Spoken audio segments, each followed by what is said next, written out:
안녕하세요. 사랑하는 성도님, 영혼의 샘을 은혜의 자리에 오심을 축복하고 또 환영합니다. 생명의 주님이 우리와 함께 하십니다. 우리와 함께 하시는 주님을 찬양합니다. 기도합시다. 주님 감사합니다. 오늘도 주님의 말씀 앞에 서서 하루를 시작합니다. 언제나 말씀을 따르는 삶, 말씀 앞에서 순종하며 선하신 하나님의 인도하심을 따르는 그러한 삶이 되게 하여 주시옵소서. 오직 하나님의 말씀만이 우리에게 참된 양식이며 진리임을 믿고 더 확신하며 주님 말씀 알기에 힘쓰고 말씀에 순종하기에 힘쓰는 우리가 되게 하여 주시옵소서. 예수님 이름으로 기도합니다. 아멘. 오늘 말씀은 열왕기상 8장 1절에서 11절입니다. 이에 솔로몬이 여호와의 언약궤를 다윗 성 곧 시온에서 메어 올리고자 하여 이스라엘 장로와 모든 지파의 우두머리 곧 이스라엘 자손의 족장들을 예루살렘에 있는 자기에게로 소집하니 이스라엘 모든 사람이 다 에다니몰 곧 일곱째 달 절기에 솔로몬 왕에게 모이고 이스라엘 장로들이 다 이름에 제사장들이 궤를 메니라.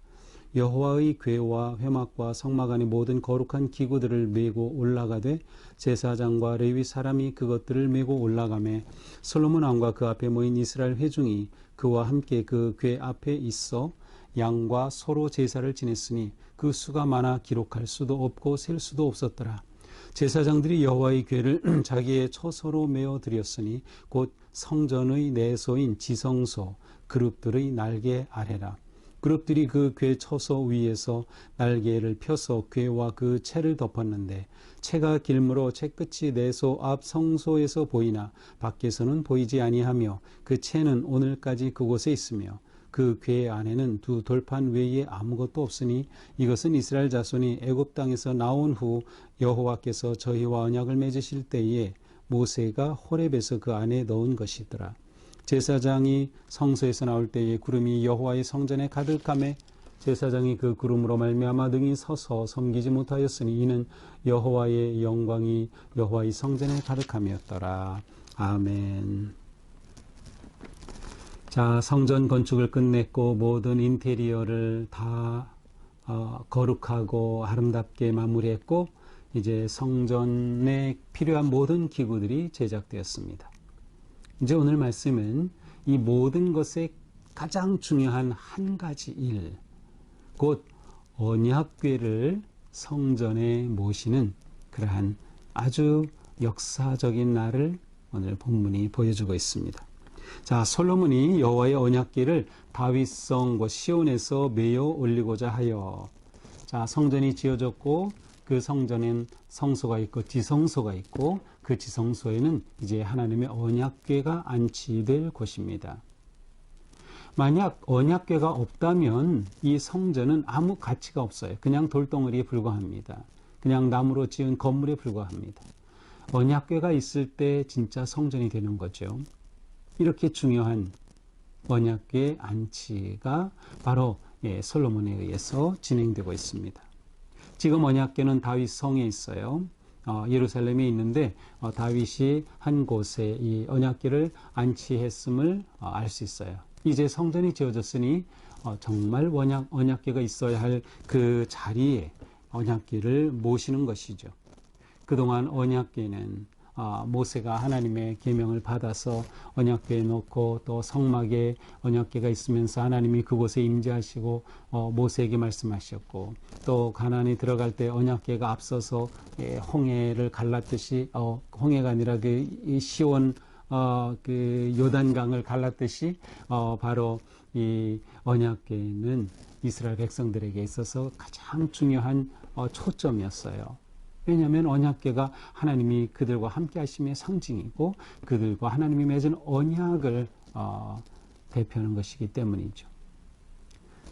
한동안에는 이 언약궤가 사무엘 때에 블레셋과의 전쟁에서 그만 이 언약궤를 빼앗기기도 하였고 이 언약궤를 가져오려던 다윗이 그 가져오는 방법을 제대로 적용하지 못해서 또 실망하기도 하고 엄청난 사건도 일어나고 했지만 결국 다윗은 이 언약궤를 메고 와서 예루살렘에 이제 안치하였던 것이죠.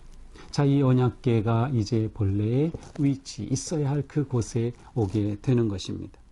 자, 이렇게 언약궤를 메어 오기 위해서 이스라엘의 지도자들을 소집하죠. 장로들을 소집했고 또 그들로 하여금 이 모든 것들을 진행하도록 합니다.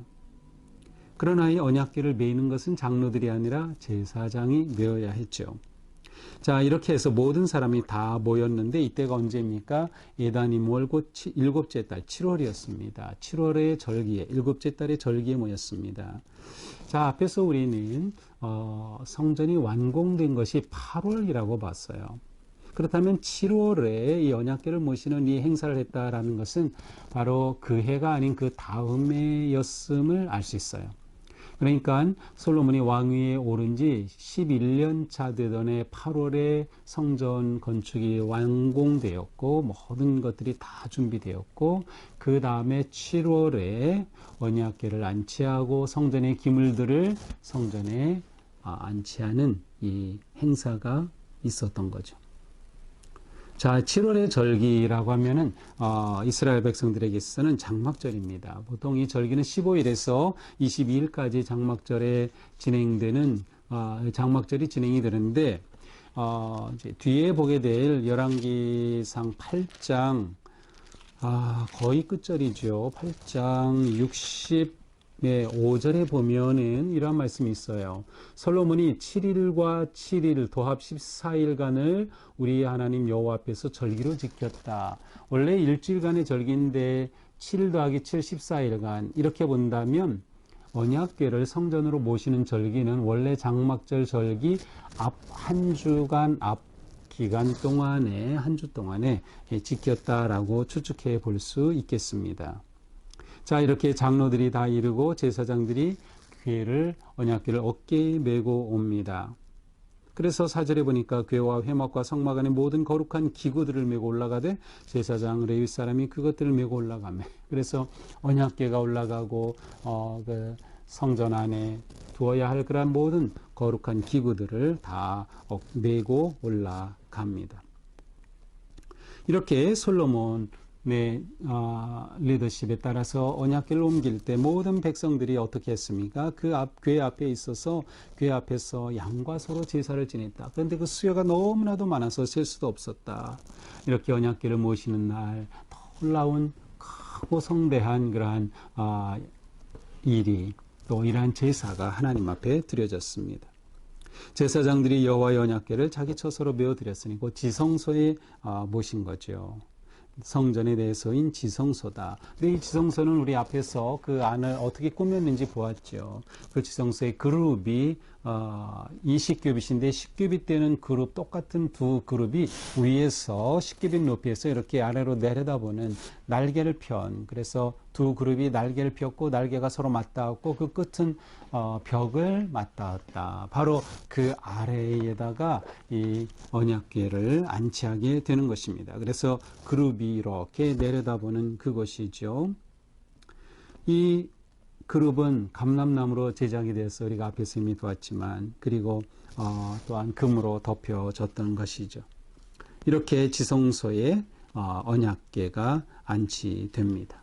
근데 언약궤는 이동할 때 어깨에 매기 위해서 그곳에 긴 막대가 있었어요. 이것을 채라고 하고요. 그래서 여기 7절에 보면 채를 덮었다. 그것은 바로 그 이동을 위에 끼운 막대기를 말합니다. 이것은 아주 길었기 때문에 그 언약궤보다 더 바깥으로 길쭉하게 나와 있죠. 그래서 이 성소에서도 그게 보였다라는 말은 바로 그러한 뜻입니다. 그러니까 8절에 채가 길므로 채 끝이 내 성소에서 보이나 언약궤는 보이지 않아도 이 채는 보였다는 말이죠. 이렇게 해서 이 언약궤를 안치하게 됩니다. 그 채는 오늘까지 그곳에 있으며 채는 뺏어두는 것이 아니라 언약궤 안에 끼운 채로 두게 되어 있고 이때까지 그곳에 있었다. 이 말은 잘 보존되고 있다라는 것이죠. 그 궤 안에는 두 돌판 외에 아무것도 없으니 자 언약궤 안에는 모세가 하나님으로부터 받은 그 계명의 두 돌판을 언약궤 안에 넣었죠. 근데 또 히브리서 등에 보면 그곳에는 두 가지가 더 있었어요. 만나를 담은 항아리도 있었고 아론의 쌍난 지팡이도 있었다. 그런데 여기서는 그 언급이 없습니다. 그리고 원래 이 지팡이나 만나 항아리를 그곳에 두는 것은 아니었어요. 그러니까 원래 언약궤 안에는 하나님의 언약의 그 두 돌판만 들어있는 거죠. 아마도 초기에는 이 언약궤가 있으면 그 앞에 아론의 쌍난 지팡이와 만나가 담긴 항아리가 놓여 있었던 것 같고 그것이 이 안으로 들어갔던 것 같아요. 그러나 솔로몬이 이렇게 언약궤를 옮길 때 그때는 이것들은 여기에 있지 않았어요. 그러니까 어느 순간인가 이 모든 것들을 분실하고 사라진 것이죠. 자, 이렇게 언약궤를 안치할 때 어떻게 됩니까? 제사장이 안치하고 성소에 나오니까 구름이 여호와의 성전에 가득하였어요. 구름이 가득하다는 뜻은 무엇이에요? 그 다음 절에 표현한 것처럼 구름으로 말미암아 능히 서서 섬기지 못하였으니 이는 여호와의 영광이 여호와의 성전에 가득함이라. 자, 구름이 가득하다라는 것은 여호와의 임재하심을 나타내는 거예요.